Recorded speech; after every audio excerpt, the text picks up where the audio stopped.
ಮಾಡುವಂಥದ್ದು ಬಹಳ ದುಡ್ಡು ವೆಚ್ಚ ಮಾಡುವುದಕ್ಕೆ ಅವಕಾಶವನ್ನ ನಾವು ಸರ್ಕಾರನೇ ಮಾಡಿಕೊಡ್ತಿದೆ. ಆದ್ರೆ ಈ ಉದ್ಯಮಿಗಳಿಂದ ಬರುವಂತದ್ದು ಟ್ಯಾಕ್ಸ್ ಎಷ್ಟು? 100-200 ಕೋಟಿ ಅಷ್ಟೇನೆ. ಆದ್ರಿಂದ ಜನರು ನೆಮ್ಮದಿ ಹಾಳಾಗ್ತಿರುವಂತದ್ದು ಎಷ್ಟು? ಇದನ್ನ ಯಾವುದನ್ನು ಯೋಚನೆ ಮಾಡ್ತಾ ಇಲ್ಲ. ಇಂತಹ ಸಂದರ್ಭದಲ್ಲಿ ನಾವು ಆನ್ಲೈನ್ ಬೆಟ್ಟಿಂಗು, ಎಲ್ಲಾ ತರದ ಬೆಟ್ಟಿಂಗು ನಿಲ್ಲಬೇಕು. ಆದ್ರಿಂದ ಒಂದು ಒಳ್ಳೆಯ ಸಮಾಜವನ್ನ ನಿರ್ಮಾಣ ಮಾಡಬೇಕು ಅಂತ ಅಂದ್ಬಿಟ್ಟು ನಾವು ಹೇಳ್ತಿದ್ದೀವಿ. ಮೋದಿ ಅವರು ಹೇಳ್ತಾರೆ ಇನ್ನ 5-10 ವರ್ಷದಲ್ಲಿ ಎಷ್ಟು 2047 ಒಳಗಡೆ ಎಷ್ಟು ಟ್ರಿಲಿಯನ್, 5 ಟ್ರಿಲಿಯನ್ 10 ಟ್ರಿಲಿಯನ್ ಎಕಾನಮಿ ನಿರ್ಮಾಣ ಮಾಡ್ತೀವಿ ಅಂತ ಹೇಳ್ತಾರೆ. ನಿಮಗೆ ಕೊರಸಕ್ಕೆ ಆನ್ಲೈನ್ ಬೆಟ್ಟಿಂಗ್ಗೆ ದಾಸರಾಗಿರುವಂತ ಯುವಜನರನ್ನ ಇಟ್ಕೊಂಡು ನೀವು ಎಂತ ಎಕಾನಮಿಯನ್ನು ನಿರ್ಮಾಣ ಮಾಡ್ತೀವಿ? ನಿಮ್ಗೆ ಕೆಲಸ ಮಾಡೋದಕ್ಕೆ ಫ್ಯಾಕ್ಟ್ರಿಗಳಲ್ಲಿ, ಉದ್ಯಮಗಳಲ್ಲಿ ಕೆಲಸ ಮಾಡುವಂತದಕ್ಕೆ ಒಳ್ಳೆ ಜ್ಞಾನ ಇರುವಂತವ್ರು ಎಲ್ಲಿ ಸಿಗ್ತಾರೆ? ಇವತ್ತು ವಿದ್ಯಾಭ್ಯಾಸವನ್ನ ಬಿಟ್ಟು ಆನ್ಲೈನ್ ಗೇಮ್ಗಳಿಗೆ ಇನ್ನೊಂದಕ್ಕೆ ದಾಸರಾಗಿರುವಂತವ್ರು ಎಲ್ಲಿ ಜ್ಞಾನವನ್ನ ಪಡ್ಕೊಂಡು ಯಾವ ರೀತಿಯ ಕೆಲ್ಸಕ್ಕೆ ಬರ್ತಾರೆ? ಅವ್ರು ಯಾವತ್ತಿದ್ರು ಇಲ್ಲ ಆಸ್ಪತ್ರೆಗಳಲ್ಲಿ, ಇಲ್ಲ ನಿಮ್ಯಾನ್ಸ್ ಅಂತ ಸೆಂಟರ್ಗಳಲ್ಲಿ ಹೋಗ್ಕೋತಾರೆ ಹೊರತು ನಮಗೆ ಕೆಲ್ಸಕ್ಕೆ ಬರೋದಿಲ್ಲ. ಇಲ್ಲ ಅದೆಲ್ಲ ಆಗಿ ಮುಕ್ತವಾಗಿ ಬಂದಿದ್ದಾರೆ ಅಂದ್ರೆ ಅವ್ರಿಗೆ ಒಂದು ಪ್ರೈಮ್ ಏಜ್ ಏನಂತಿರುತ್ತೆ, 18ರಿಂದ 30 ವರ್ಷ ಏನು ಕಲಿಕೆ ಆಗಿ ಒಂದು ಎಕ್ಸ್ಪೀರಿಯನ್ಸ್ ಪಡ್ಕೊಂಡು ಮುಂದಿನ ಇಡೀ ಜೀವಮಾನಕ್ಕೆ ದೇಶಕ್ಕೆ ತಮ್ಮ ಕುಟುಂಬಕ್ಕೆ ಕೊಡುಗೆಯನ್ನು ಕೊಡುವಂತವ್ರು ಹಾಳಾಗಿ ಬೀದಿನಲ್ಲಿ ಅಲ್ದಾಡುವಂತ ಒಂದು ಸ್ಥಿತಿ. ಇವತ್ತು ದೇಶದಲ್ಲಿ ಉದ್ಯೋಗ ಇಲ್ಲ. ಉದ್ಯೋಗ ಕೊಡುವ ಕಡೆಗೆ ಗಮನ ಕೊಡದೇನೆ ಅವ್ರನ್ನ ಈ ಚಟಗಳಿಗೆ ದಾಸರಾಗಿ ಉದ್ಯೋಗ ಕೇಳ್ತಾ ಇದ್ರೆ ಸಾಕು, ನಾವು ಆರಾಮಾಗಿರ್ತೀವಿ, ನಮಗೆ ಲಾಭ ಬರ್ತಿರುತ್ತೆ, ನಾವು ನೆಮ್ಮದಿಯಾಗಿ ಆಡಳಿತ ನಡೆಸ್ಕೊಂಡು ಹೋಗಿರೋಣ ಅನ್ನೋ ಒಂದು ರೀತಿಯಲ್ಲಿ ಇವತ್ತು ಆಡಳಿತ ನಡೆಸ್ತಾ ಇದ್ದಾರೆ. ಇದು ನಮ್ಮ ಇವತ್ತಿನ ಸರ್ಕಾರಗಳು ಯೋಚನೆ ಮಾಡ್ತಿರುವಂತ ಪರಿಸ್ಥಿತಿ.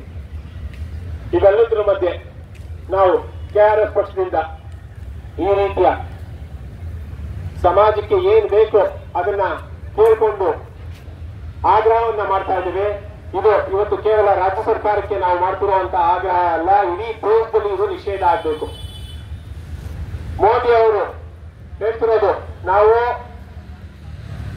ಇನ್ನು 2025ರಲ್ಲಿ ನಾವು ಜಪಾನಿನ 4ನೇದೋ 3ನೇದೋ ಇಡೀ ವರ್ಲ್ಡ್ ಅಲ್ಲಿ ಒಂದು ಅಗ್ರಮಾನ್ಯ ಆರ್ಥಿಕತೆಯನ್ನು ಹೊಂದಿರುವಂತ ದೇಶ ಆಗಿದೀವಿ ಅಂತ ಆಗುತ್ತೆ ಅಂತ ಅಂದ್ಬಿಟ್ಟು ಒಂದು ಫೋರ್ಕಾಸ್ಟ್ ಅನ್ನ ಕೊಟ್ಟಿರೋದನ್ನ ಈಗಾಗಲೇ ನಾವು ಆಗೋಗ್ಬಿಟ್ಟಿದೀವಿ ಅಂತ ಅಂದ್ಬಿಟ್ಟು ಗುಲ್ಲೆ ಪಡಿಸಿದ್ದಾರೆ. ಆದ್ರೆ ಒಳ್ಳೇದು, ಆದ್ರೆ ಮಾಡ್ಬೇಕಾಗಿರುವಂತದ್ದು ಏನು? ಕೇವಲ ಹೇಳ್ಕೊಂಡು ಹೋಗ್ತಾ ಇದ್ದೀರಾ, ಆಗಲ್ಲ. ಅದನ್ನ ಮಾಡುವಂತ ಉಳ್ಕೊಂಡಿರುವಂತ ಸಮಾಜವನ್ನ ಕಟ್ಟಬೇಕು. ಅದ್ರ ಮೂಲಕ ಒಂದು ಒಳ್ಳೆಯ ಆರ್ಥಿಕತೆಯನ್ನ ಕಟ್ಕೊಳ್ಬೇಕು. ಸಬಲವಾಗಿರುವಂತಹ ಒಂದು ದೇಶವನ್ನ ಕಟ್ಟಬೇಕಾದ್ರೆ ಇವೆಲ್ಲ ಅತ್ಯಗತ್ಯ. ಆದ್ರೆ ಇದ್ಯಾವುದನ್ನು ಪರಿಗಣಿಸ್ತೇನೆ ನಾವು 2047ರೊಳಗೆ ಟ್ರಿಲಿಯನ್ ಎಕಾನಮಿಯನ್ನು ನಿರ್ಮಾಣ ಮಾಡ್ತೀವಿ ಅಂತ ಅಂದ್ರೆ ಬಹಳ ಆಶಯಾಸ್ಪದ. ಅವತ್ತಿಗೆ ಇಡೀ ಸಮಾಜ ಕುಟುಂಬ ಬಿದ್ದಿರುತ್ತೆ. ಅವತ್ತಿಗೆ ಒಂದು 16 ಜನರಲ್ಲಿ 100 ಬಿಲಿಯನ್ 16 ಬಿಲಿಯನ್ ದುಡ್ಡಿದ್ರೆ ಏನು ಉಪಯೋಗ ಬರಲ್ಲ. ಅವ್ರ ಹತ್ರ ಇರುತ್ತೆ. ಜನರ ಏನ್ ಮಾಡ್ಬೇಕು? ಶಿಕ್ಷೆ ಬೇಡ್ಬೇಕಾ? ಇದು ನಾವು ಕೇಳ್ಬೇಕಾಗಿರುವಂತ ಪ್ರಶ್ನೆ. ಜನರನ್ನು ಕೇಳ್ಬೇಕಾಗಿರುವಂತದ್ದು, ಅರಿಸ್ಕೋಬೇಕಾಗಿರುವಂತದ್ದು.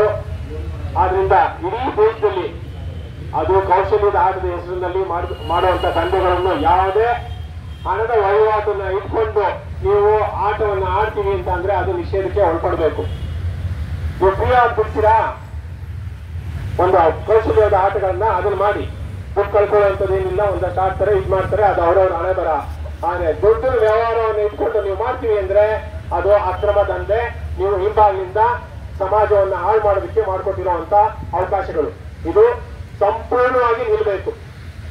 ರಾಜ್ಯದಲ್ಲಿ ನಿಂತರೆ ಉಪಯೋಗ ಆಗಲ್ಲ. ಅದು ಹಿಂಬಾಗಿಲಿಂದ ಇದು ಇವತ್ತು ಇಂಟರ್ನೆಟ್ ಸರ್ವವ್ಯಾಪಿ ಎಲ್ಲಿಂದನಾದ್ರೂ ಬರುತ್ತೆ. ಅದು ಇಂಟರ್ನೆಟ್ ಅನ್ನೋದು ಕಂಟ್ರೋಲ್ ಮಾಡುವಂಥದ್ದು ಕೇಂದ್ರ ಸರ್ಕಾರಕ್ಕೆ ಒಳಪಟ್ಟಿರುವಂತ ಒಂದು ವಿಚಾರ. ಅದು ಸೆಂಟ್ರಲ್ ಲಿಸ್ಟ್ ಅಲ್ಲಿ ಬರುತ್ತೆ, ಯೂನಿಯನ್ ಲಿಸ್ಟ್ ಅಲ್ಲಿ. ಆದ್ರಿಂದ ಇನ್ಫಾರ್ಮೇಶನ್ ಟೆಕ್ನಾಲಜಿ ಏನಿರುತ್ತೆ, ಇನ್ಫಾರ್ಮೇಶನ್ ಈ ತರದ್ದೆಲ್ಲ. ಆದ್ರಿಂದ ಕೇಂದ್ರ ಸರ್ಕಾರ ಇದ್ರ ಬಗ್ಗೆ ಕ್ರಮ ಕೈಗೊಳ್ಬೇಕು. ರಾಜ್ಯ ಸರ್ಕಾರನೂ ಇದ್ರ ಬಗ್ಗೆ ಕೇಂದ್ರ ಸರ್ಕಾರಕ್ಕೆ ಹೇಳಬೇಕು. ನ್ಯಾಯಾಲಯದಲ್ಲಿ ಏನಿದೆ ಅಕಸ್ಮಾತ್ ತೀರ್ಪುಗಳು ಅದಕ್ಕೆ ವಿರುದ್ಧವಾಗಿದ್ರೆ ಅದನ್ನ ಸರಿಪಡಿಸುವಂತ ಅವಕಾಶಗಳು ಪಾರ್ಲಿಮೆಂಟ್ಗೆ, ವಿಧಾನಸಭೆಗೆ ಇದಾವೆ. ಅದನ್ನ ಮಾಡಬೇಕು. ಅವ್ರು ಹೇಳಿದ್ರೆ ನಾವು ಕೇಳ್ಕೊಂಡು ಸುಮ್ಮನೆ ಇರ್ತೀವಿ ಅಂತ ಅಂದ್ರೆ ನಾವೇನು ಮೂರ್ಖರಲ್ಲ. ಜನರು ಎಚ್ಚೆತ್ಕೊಂಡಿದ್ದಾರೆ, ಇದನ್ನ ಕೇಳಬೇಕು ಅಂತ ಆಗ್ರಹಿಸ್ತಾ ನನ್ನ ಮಾತುಗಳನ್ನ ಮುಗಿಸ್ತೀನಿ. ಎಲ್ರಿಗೂ ನಮಸ್ಕಾರ, ಧನ್ಯವಾದ.